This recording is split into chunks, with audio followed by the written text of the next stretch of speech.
Well, hello, Gray Gardeners. Today we are going to go over how and why Little Edie got so staunch.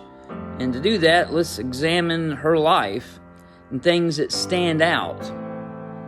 We see her oscillating from a staunch woman to a very scared child, back and forth, constantly. We gotta look at things she did that they're not bad, but they're kind of bizarre. Having an affair with Julius Krug, a married man, and her uncle, Jackie's dad, at the same time when she's living at the Barbizon. It's not slut shaming. To have an affair with your uncle, something stems from that, right? It comes from something somewhere in her past, and there's nothing I know that I don't know anybody or heard anything that happened to her as a child. And it doesn't have to be any kind of abuse, really, that does that. Let's keep going, through the past. So she turns down a lot of offers from very rich individuals at the time. A lot of the boys she had crushes on in childhood died during World War II. And she grew up in a family, the Bouviers, that valued money above their own kin. They valued their own success. They were a family that instead of trying to build each other up, they try to tear each other down and, gather their own riches. They threw barbs at each other, and they were often jealous of each other. And of course, we see Edie being jealous of Jackie and how her life turned out. So, and her overbearing father that didn't like her being artistic, her mother that, regardless of what people think, loved her daughter. Very controlling mother, nonetheless. But Edie, since childhood, Edie and Big Edie were attached at the hip. But exactly how Edie viewed this is strange, because I've heard her talk about how she wants to get away. And also we hear how much she loves her mother, and she doesn't want her to die. We see a woman that was born with everything, but it came with very, very tight attachments, a lot of consequences. They were expected to behave a certain way, and neither her or her mother wanted to act that way. So, in being artistic and expressing themselves, they lost everything. Big Edie lost her husband. Her family pretty much disowned her. Her father did say he disowned her because of the way she dressed. Little Edie, she never married because she thought she was going to grow up to be a big star and have all this on her own, this wealth, and that is the opposite of what happened. So, somebody like myself that has been through similar things, having a lot of money and losing it, was very hard. I didn't have a Grey Gardens house. I ended up on the streets. But there's two things that you can do when you have, that's not all of my story by far, and don't think I was born with a silver spoon in my mouth, anything like that. No, it's an awful story. But two things are going to happen. You're either going to fold in on yourself and give up, or you're going to just become hard. And we can see how, like myself, she has this very tough exterior.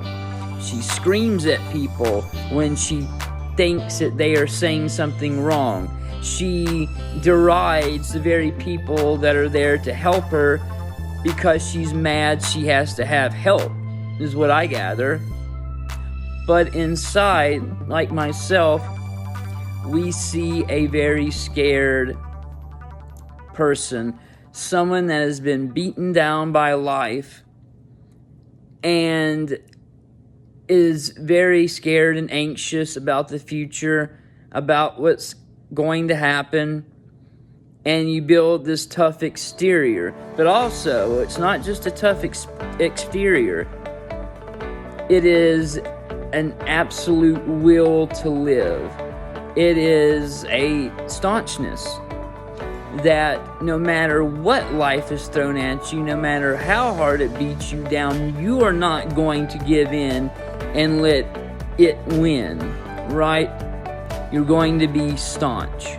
It doesn't matter what your family members say. It doesn't matter who you lose, who doesn't like you, where you end up.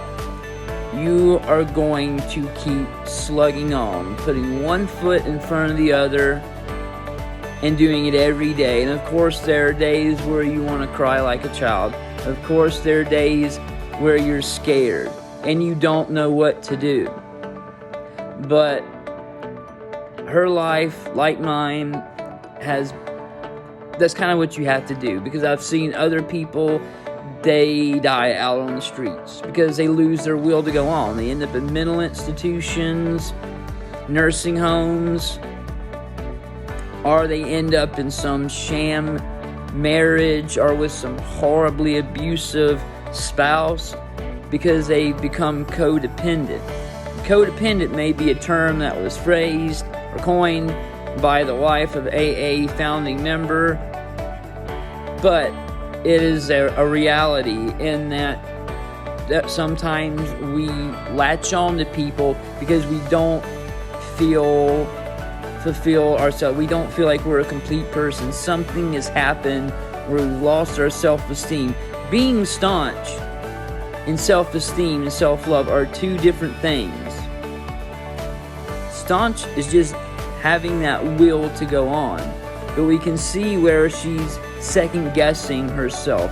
I've heard her I've heard her talk to my friend Carl and saying, did I do all right? Did I do the best I could? I thought I did, and just break down crying. We can see second-guessing. And I'm glad she didn't end up in some horrible marriage to some horribly abusive person. And maybe that's what was going on with that prince she was talking about, screaming at her mother. We hear just from Edie that he was this great person. Maybe he really wasn't. I mean, it really sounds like he probably wasn't that great a person. But we don't know. All of us guess and assume, and even I don't know. I don't know from Carl, I don't know from Jerry, I don't know anything about that guy. I really don't. But she carries her staunchness with her. It keeps her going forward. And when she sells the house, when she moves away in the last 20 years of her life,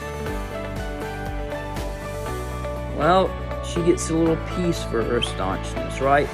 Her staunchness in carrying on and putting one foot forward paid off. She has a life. She was comfortable without having to marry some weird guy, some abusive guy, some guy just for money. She didn't end up on the streets. She didn't die. She didn't end up at an institution. And that's what Staunch can do for all of us.